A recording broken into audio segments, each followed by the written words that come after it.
We got a question from our friend Bo Smith about the Teep, specifically some stretches we can do to make it better.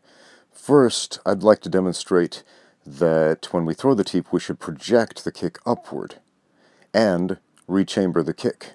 Transversely, if we throw the Teep straight like this on the horizontal plane and let the leg drop, it's going to be much easier to catch and throw us, of course, like this, or simply put, it's just going to push our opponent's hips back and not unstabilize him or knock him on his butt like it could otherwise. One of the best times to throw the Teep is when your opponent is throwing a kick. This is a great counter kick.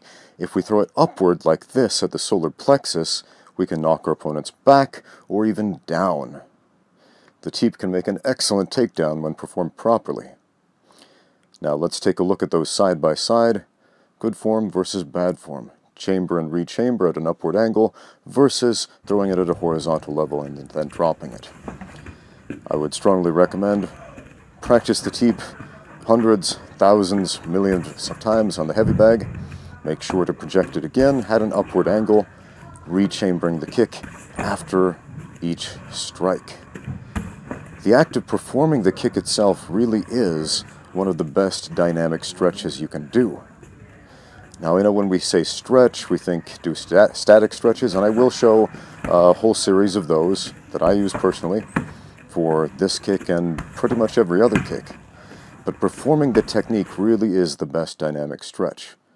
Now, I've sped this up double time.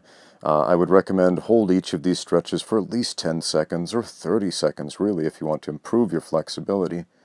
Cossack stretches, lunges, straight leg stretches hanging over, flexing the lead foot. When stretching the legs, it's very important to engage the feet, either flex them or point them, but just don't let your feet hang out in a neutral position, otherwise you won't benefit as much as you could from the stretch.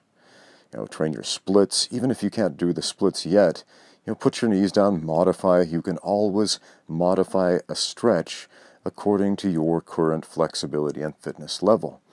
If it's too much, do a modified version. But make it a goal. Do something every day to get more flexible, especially if you're not flexible enough to perform the techniques you want to do now. 1% improvement each day adds up.